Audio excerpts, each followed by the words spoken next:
Now, stanza number third. Surely Shakespeare is wicked, the map a bad example, with the ships and sun and love tempting them to steal. Third stanza में बताया, अब third stanza में हमें बताया गया कि second stanza में जो क्लासरूम के बारे में बताया गया है कि उनको कौन कौन सी एजुकेशन देने की कोशिश की जा रही है, वो उनके लिए जस्टिफाइड है या अनजस्टिफाइड है, यानी कि उनके लिए वो ठीक है या नहीं है ठीक। वो उनकी एजुकेशन जो उनको मिलनी चाहिए, एक्चुअल में जो मिलनी चाहिए, वो उससे मैच होती है कि नहीं होती है। प्रासंगिकता क्या है? तो प्रासंगिकता है कि वो गलत है, वो एकदम स्लाइली है, कनिंग है, झूठ है, उनके साथ धोखा है, चीटिंग की जा रही है।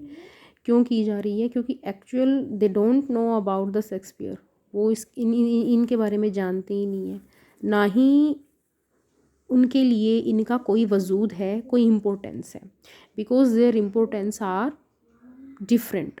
उनकी इम्पोर्टेंस जो है कुछ अलग चीज़ों के लिए है, वो डिफरेंट जो इम्पोर्टेंस है, these are the good food, hygienic settlement, hygienic food, drinking water, clothes, healthy body, ये सब इम्पोर्टेंट उनके लिए हैं, ना कि शेक्सपियर। तो ये एक उनके लिए विक्ट हो गया कि हमें क्या शो किया जा रहा है, और सही भी बात है। शेक्सपियर की बड़ाई की जा रही है, उसको इतना सुंदर चित्र में दिखाया जा रहा है कि भाई वो तो बड़ा अच्छा है और हम लोग ऐसे रह रहे हैं, तो कहाँ का जस्टिफाई है, कहाँ का न्याय है? कुछ भी न्याय नहीं है। और बात भी सही है, हमें पढ़ाया जाता है बहुत अच्छी अच्छी बड़ी बड़ी चीज़ें, और हम उस सिचुएशन में नहीं हैं, हमारी सिचुएशन को सुधारा नहीं जा रहा है, तो उनको तो वो अनजस्टिफाइड या अन्याय तो लगेगा ही। तो उसके उनके लिए ये बिल्कुल वीक्ड है। और जो मैप का एग्जाम्पल दिया गया है वो भी गलत है। और मैप में उन्होंने जो शिप या सन या लव टेम्पटिंग, अपने आप को वो सोच रहे हैं कि बच्चे सोच रहे हैं कि टेम्पटिंग किया जा रहा है। टेम्पटिंग का मतलब होता है बहला फुसला लेना। और स्टील, क्यों, किस चीज़ के लिए बहलाया फुसलाया जा रहा है? चोरी करने के लिए। क्या चोरी करेंगे? हम चोरी करेंगे for lives that slyly turn in their cramped holes. उनकी जो लाइफ है एक्चुअल में क्रैम्प्ड होल्स की तरह है, टूटा फूटा एकदम ख़राब, जो खंडर की तरीके से है। और स्लाइली का मतलब होता है चालाकी।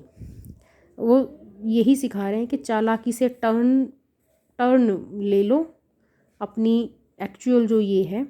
तो ऐसा कैसे हो सकता है? हम इन सपनों में कैसे खो सकते हैं? क्योंकि हमारे साथ ऐसा है ही नहीं। तो ये हमारे साथ चालाकी या धोखा किया जा रहा है, हमें कुछ और दिखाया जा रहा है। ये या पढ़ाई कैसी है ये? तो ये उन बच्चों की अपने जो मन की बात है वो हमें थर्ड स्टेंजे में पता चलती है। From fog to endless night, पहले तो हमारे पास फोग आएगा। फोग कैसा है? फोग हमने यहाँ पढ़ा था ये, कि जहाँ पर वे, ये लाइन भी बहुत इम्पोर्टेंट है, फोग के बारे में क्वेश्चन आ सकता है, बिल्कुल बन रहा है यहाँ पर, बहुत इम्पोर्टेंट, कि फोग का मतलब क्या है। और ये फोग बच्चों को शो किया जा रहा है, ये जो फोग है बच्चों को सिखाया जा रहा है। और एक्चुअल में बच्चे कह रहे हैं अगर ये फोग हमने सीख लिया तो हम एंडलेस नाइट में चले जाएंगे, ऐसे नाइट में चले जाएंगे, ऐसे अंधकार में चले जाएंगे जो एंडलेस है, अनंत है, जिसका कभी भी समापन नहीं होगा। हम ऐसे अंधकार में चले जाएंगे। फिर से हम एक बार फोग रिवाइज कर लेते हैं। Where all their futures painted with a fog. यहाँ पर जितना भी पेंट किया गया था ऊपर, जो जितनी भी पेंटिंग बताई गई थी, एक्चुअल में वो कोई एजुकेशन या पेंटिंग नहीं थी, वो एक फोग था, कोहरा था। और वो कोहरा या पेंट, आप उसको फोग भी कह सकते हो और पेंट भी कह सकते हो, जो दीवारों पे था। तो स्कूल के अकॉर्डिंग वो पेंटिंग थी बच्चों को सिखाने के लिए, लेकिन बच्चों के अकॉर्डिंग वो एक फोग था, कोहरा था, जो उनकी पूरी फ्यूचर को अपने अंदर समा रहा था। जब कोई फोग अपने अंदर सब कुछ समा लेता है तो उस फोग के अंदर कोई भी थिंग्स विजिबल नहीं होती, मतलब कोई भी चीज़ें नहीं दिखती।